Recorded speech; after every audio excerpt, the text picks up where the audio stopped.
So we are here with Shak, our physio at Elevate. Shak, you ever since I've met you, man, you've always been like training for something. What are you training for right now? I'm currently training for a HYROX. Funny enough, today I have a bit of a nagging injury right now that I'm currently rehabbing. But It's good that you're a physio. yeah, right. But taking a bit light. I was supposed to have a run today, but just gonna dial down from it. The hardest thing with this is kind of looking at the athlete brain versus the clinician brain. The athlete brain wants me to run today, but the clinician brain is telling me to just switch it up, do some rowing instead, deload, cycling, lower impact stuff. So. Right. So we'll get into that a little bit today because I'm really curious about your training and how you're preparing for this. But for anybody who doesn't know, what is HYROX? HYROX is like an endurance event. I would say think of it as bringing it back to gym class when we were like 10 years old, 15 years old. You have an 8 kilometer run that's broken up into a kilometer each. So there's a kilometer, then there's a station, then there's a kilometer, a station, and so on. But each station consists of things like sled pulls, sled pushes, all with various weights depending on which category you are in. You have farmer's carries, you have walking lunges with weight, and also you have rowing and ski erg, all of the different stations. But you're mixing that in with strength and endurance and cardio. But it's also to see, how you kind of fit in the end and how you really fare out. So I would say majority of the race is running, but definitely you need to make sure you do strength training. So we got 8K running. Is there any wall balls? There are wall balls at the end. How many wall balls are you doing? Wall balls are doing 100. Okay. I did 150, obviously broken up this week, and Yeah. I'm destroyed this It's week. tough. So that's the thing I'm most scared of because I haven't done as much training as I should have done in that. okay. But, I gotta go back to Radix and they can help me out with that. So shout out to Radix. So what is your training structure like? Like how have you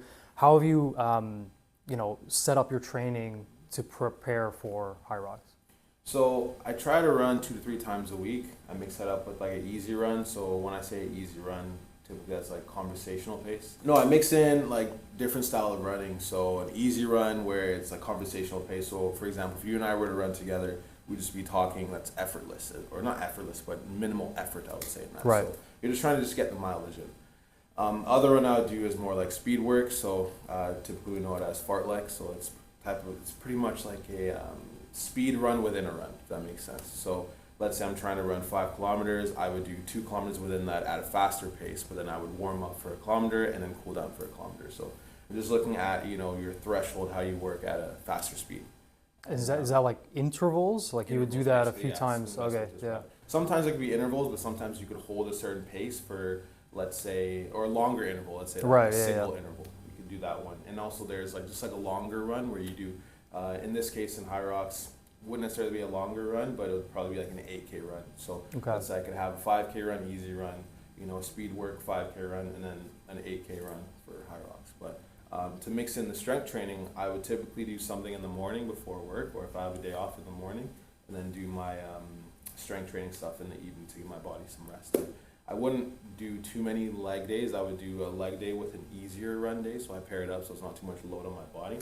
But then, let's say a few later days in the week. So if I do that on a Tuesday, I would go on the Friday. I would do a bit more upper body stuff to kind of work with the wall balls. And the best way to do it would be like, let's say a barbell squat. So I squat and I do overhead press, which kind of mimics the wall ball. But the best way to do it actually would have to be to have wall ball and throw it and catch and just work on the mechanics there too. So. And when you're doing the strength component, is that is that also that 2 to 3 days a week? Like, is it on the same days as you're running, or?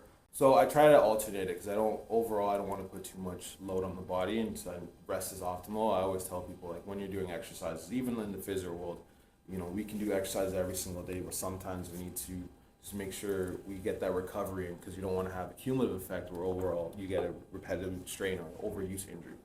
So being mindful of how I structure it with my runs are very important, but also it takes time to adapt and get to that point. So I'm not going to say everyone should start off with 3 runs in a week and then 3 strength training sessions in a week. I would say definitely start with like 1 to 2, but then structure it out so there is, if you're running one day, you may do an upper body the next day, and it's just not so much load and impact on the legs. Right. So there's going to be one day in that week where I say, you know, you could have your leg day and your easy run where there's like a double effect on the legs, but for the most part, I try to be very mindful and graceful of how the legs and the whole body tolerates it, because it is high impact, I would say. Yeah. And with the strength, like you mentioned, like the squat and the like a push press type movement, are you combining that with like another, like are you doing it in a circuit? Are you doing it single? It depends, and that's a great question. It depends, because, for example, what I would then do is, I think, okay, if I'm really trying to just do a specific HYROX like workout, I would do a run, and then I would do maybe some lunges. So let's say, for example, if I'm in the gym, right, if I'm doing a different type of workout, and this is separate to the 2 to 3 runs that I do, I would probably structure this in maybe once in that week, or in maybe in the following 2 weeks, I would say, or the following week. It would be that I would run for about 5 kilometers, or run for a kilometer and break that up, and then go into some lunges on the side of the treadmill just to decondition my legs, Right. then go back into the running. And that's probably the most specific what it would be to HYROX, because essentially you're running on deconditioned legs. You do a station and then do a kilometer.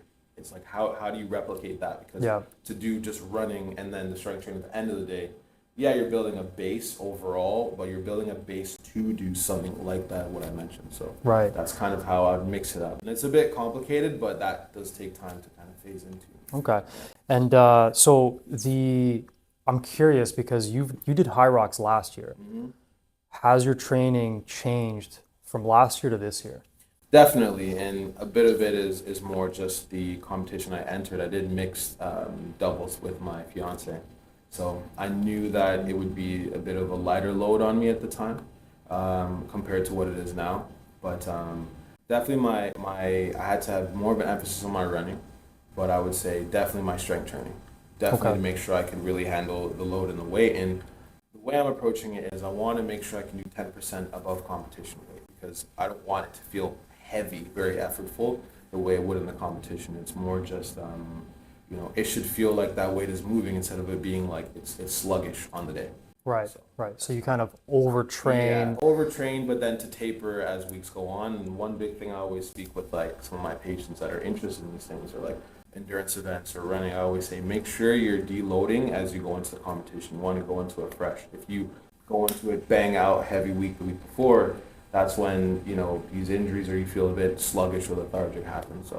So how far are you from HYROX? It's early October this year? Next Friday. Yeah. Next Friday. Okay. Yeah. So where are you at intensity wise? Like if you were to give me a percentage of like what your training is right now, like what percentage are you training at right now? Oh, it's definitely maybe like 50%.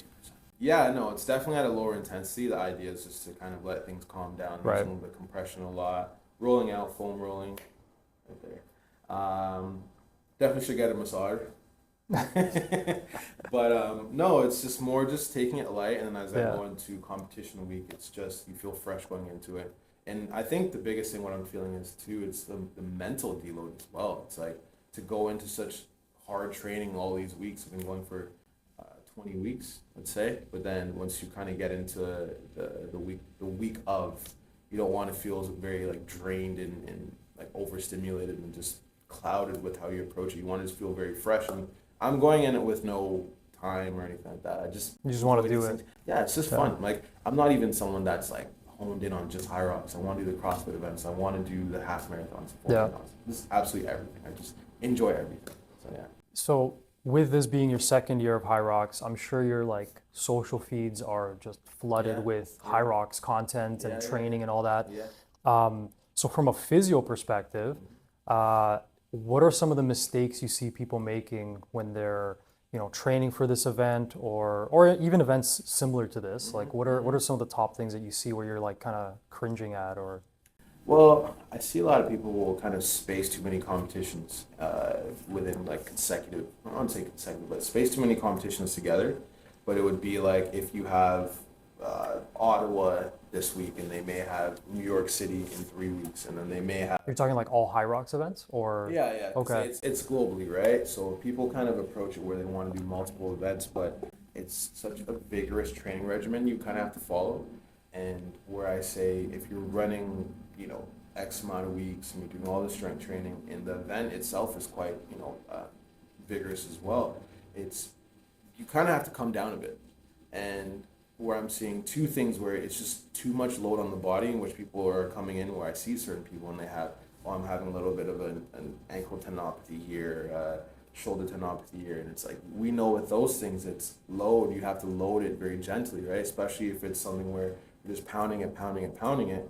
You know, rest is appropriate, but you have to reload it to the point where it feels almost symmetrical. But if we're doing too much and we never really bring it down, we're almost competing through pain. So I tell people, like, you know, short-term pain for long-term success. Maybe just, you know, step out to the next one and then just prepare for the one down the line. I always say, okay, how do we prioritize? Especially when I work with, like, you know, soccer players, you know, teenagers. I find where they'd be like, well, I really have to play this game tomorrow, but it's a friendly, it's an exhibition. But I say, okay, what's down the line? Well, I have a big tournament in 3 months. What does this exhibition mean to the next 3 months? This can kind of, you know, be put to the side. Let's prepare for the most important thing. And I use that analogy in this where I say, you know, let's kind of dial it back and then redial it back in. And another thing I noticed too is that it's a lot of cramming as well too. People will be, oh, I want to join this one. Yeah. There's a ticket available in 2 weeks. I'm just gonna just do a bunch of strength training, heavy runs, and then, you know, you go into that race and you feel a bit of discomfort, and then next thing you know, you have an injury after. So I definitely say. That's why, like, I always tell, you know, my athletes is I'd rather you miss a practice or one game as opposed to like a month, because you pushed and then, you know, you got injured and then you have to like take a bunch of steps back and then, right? So and it's not worth it. It's just prioritizing, right? Yeah. So like if we're dealing with some discomfort, like, you know, the week of the event, and it's like we can't do much to kind of change that, I say, you know, sometimes you may have to compete through discomfort, but then you have to take a little bit of a break for us to solve that issue. Yeah. Because then, let's say, for example, you go into that HYROX and you're feeling that discomfort, and then you get through it, you use some things like tape, you know, topical creams to make you feel okay during the actual event. But then you may have another one planned after. It's like booking consecutive events, when in reality, in the first one, we have to really make sure we're adequately equipped to handle that load. If we already feel a bit sluggish going into that, how do we feel with the next one? That's what I was saying with, like, you know, booking out multiple HYROXes. I think people may underestimate how much toll it has on the body. So I'd say as a physio, definitely you need to look at just being more strategic in how we approach these things. It's just planning, really. Yeah, because the athlete, we really want to get into it, but it's like, it's kind of, you know, dial it back. So with, you know, being 20 weeks in, right? What are your favorite, you mentioned a bunch of recovery tools and strategies. Like, what's your go-to where you're like, you know, you find yourself going back to that every single day?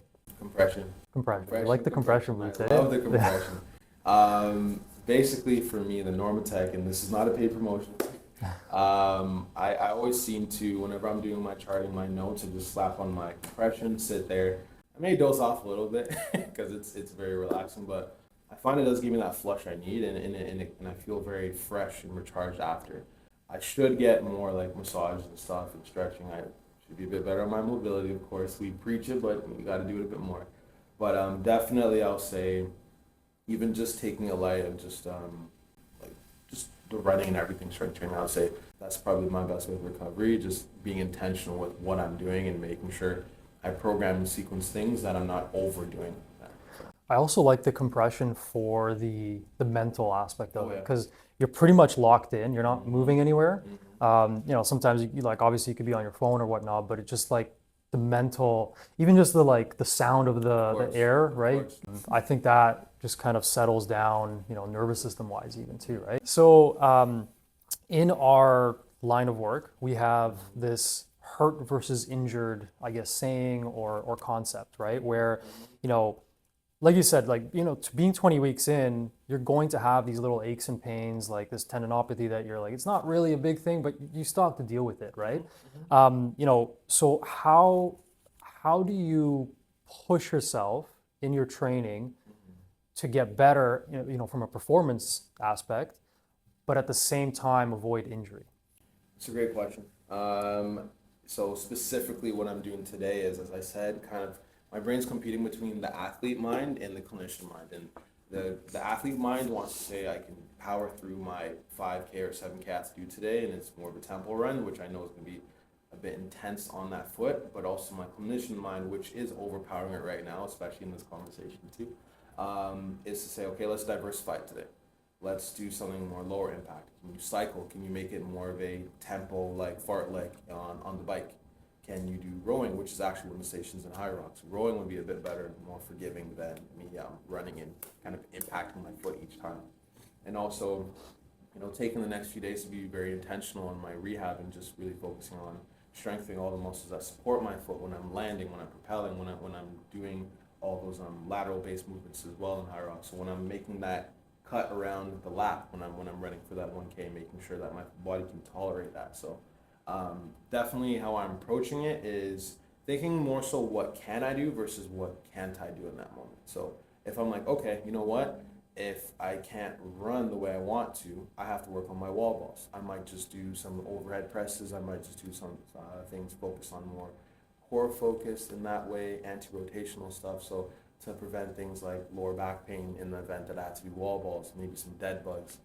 Really just being intentional how I approach it. So kind of, I think the best way to say it is switch my thinking. Okay. So you have this, you sit down day one and you're like, all right, I signed up for HYROX. Mm-hmm. I'm going to plan out my entire structure of my training. Yep. But what you're saying is you still have to be a little bit adaptable in that training. So if you're like, okay, today's, Monday or whatever, and I have scheduled a whatever 5K run plus this plus this. If I'm not feeling it that day, I have to choose, what the best substitute is for that. Is that? Yeah. And even for myself, I think of even today, I could be a little bit disheartened and think, oh, I should do my run, but it's like I've already done most of the work. What's today going to change to the other 20 weeks that I've done? So it's like there's no point in cramming. It's like that exam. Like you can study the night before, but you've done all the work before. Right. You're not really going to retain everything 5 minutes before you walk into that exam. So I'm thinking of it that same way. It's like, you know what? This is just one day. I can change it up a little bit, and then to be prepared for that race. Because imagine if I do something today, then I feel even more sluggish, even more discomfort. Then it's something where I've now affected the future, which is that race. Right. I need to think right now and then plan for the future. Right. Plan. Yeah. That's all it is, right? So for anyone who wants to, in the future do a HYROX, what are like your top 3 tips that you would give someone? They're like, hey Shak, because I actually want to do it next year. So I'm curious what your 3 top tips are. 3 tips. Yeah. Definitely do not neglect the running component. I know a lot of people That's hate running. least favorite one. A lot of people hate running. Do not neglect the running. The running is probably 80% of the race. You think you have to run 8 kilometers. You have to. There's non-negotiable. If you don't finish the race. To the second point, which kind of leads into that, is you have to do the running, but you also have to do the strength training, which allows you to run. So a lot of people will just run, but they don't have the capacity, whether that's through the exercises they're doing, mobility that they're doing, but also where I say a lot of people would want to get into running, but they'll do like squats, they'll do hip hinges. But I'm like, hey, let's do some unilateral work. Let's do some step ups with the dumbbell. Let's do step ups with a knee drive. Let's do things in the frontal plane of motion. Like how do we deal with different demands on the body that we actually have to use when we're running? So I think of there's the running component and there's also the strength training component. The third tip.